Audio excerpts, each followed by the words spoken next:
Al mes de setembre de 1711, en plena Guerra de Successió Espanyola, els dos exèrcits en conflicte es trobaven a la comarca del Bages, en concret a les afores de la població de Prats de Rei. Els borbònics amb una força d'uns 35.000 homes a Ponent, entre l'ermita de Sant Pere del Vim i la devesa del Portella, i els aliats amb uns 20.000 homes al llevant del poble, entre dues masies de Prats de Rei, Can Selva i Puigfaner. Les forces borbòniques estaven a les ordres del duc de Vendôme, que tenia el seu quartel general a Calaf, a casa de mossèn Jeroni Abadal, i les forces austriacistes estaven a les ordres del mariscal Guido von Starhemberg, en quartel general a la Marresana. L'objecte dels exèrcits aliats era bloquejar el pas de l'exèrcit borbònic en direcció a Barcelona, que era on residia el govern aliat, amb el rei en Carles III i la seva muller Elisabet de Brunsvic.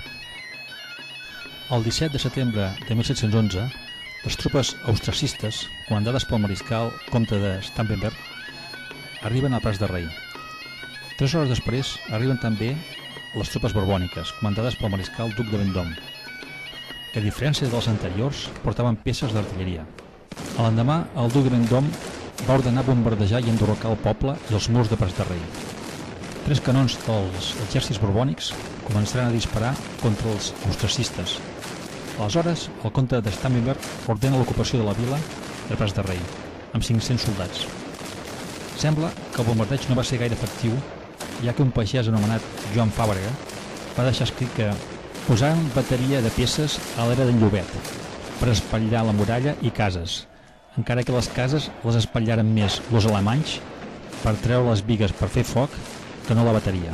A mitjans d'octubre, Vendôme va decidir enviar tropes per ocupar Cardona i així poder controlar una important via de comunicació a Barcelona. El comte de Muret va estar el militar designat per portar l'operació a Cardona.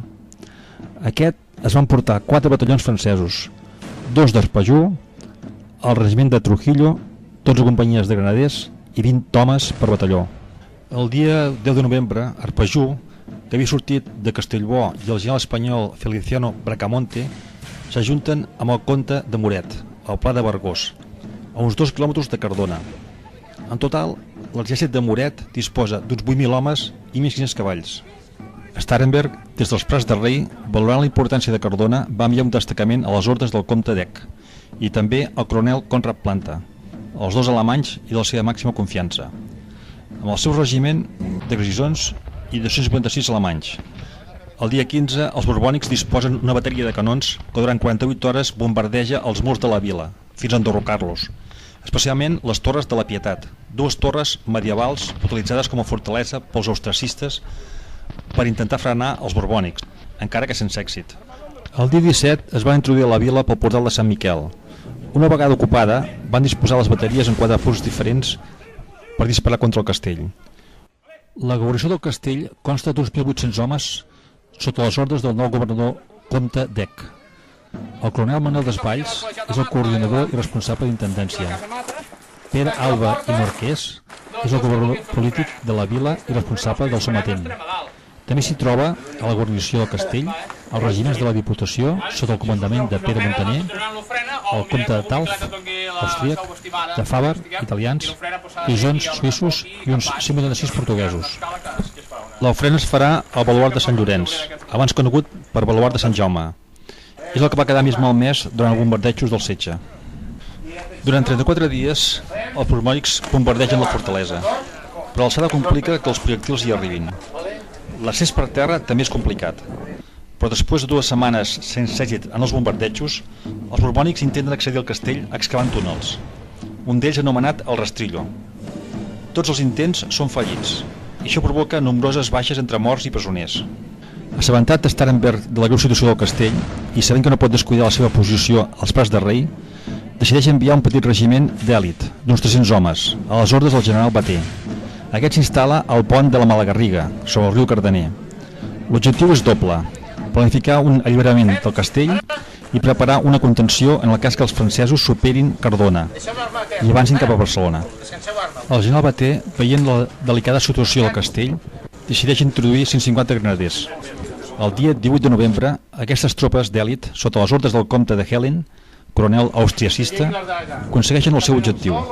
La missió de Helen era refrescar la tropa i endur-se els 150 homes més cansats, però la sorpresa és que els soldats cansats van decidir no retirar-se. Entre aquests 150 reforços hi havia Antoni Desvalls, germà de Manel Desvalls i futur cap de l'exèrcit català a l'interior. A les 12 del migdia, els Miquelets fem els honors a les autoritats i personalitats convocades pels actes commemoratius. Es troben el conseller de Cultura, Ferran Mascarell, l'alcalde de Cardona, Ferran Estruc, el director del Museu d'Història de Catalunya, Agustí Alcoberro, i l'historiador Francesc Serra. El dia 19 de desembre, al 5 de la tarda, el baró de Bater decideix iniciar l'atac a Cardona. Surt des del pont de Malagarriga, on hi havia el campament aliat, i situa un nou campament a mitja hora de camí de la vila, on hi passa la nit. El dia 21 de desembre, a les 5 de la matinada, es dona la senyal d'atac. El general Nebot assalta la fortificació que hi havia sobre el turó i seguidament ataca el campament enemic de la Coromina. El conquereix i s'hi manté en posició malgrat la forta pressió de les forces franceses. Vista superior del pati del Bonete, per on Bater va introduir provisions i reforços. El baluard del rei, però els borbònics van intentar introduir-se al castell. Torre de Guaita de la Minyona, on hi havia l'arsenal. El Palau Ducal, quartel general dels aliats. Crònica de Sant Vicenç, on residien els clergues.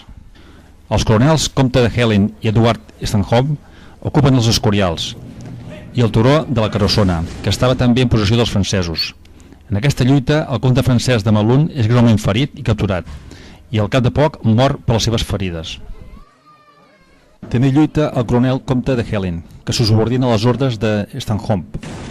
A la columna s'hi uneixen Schomberg i el general Nebot, també l'holandès Montes i el general palatí Lecheren.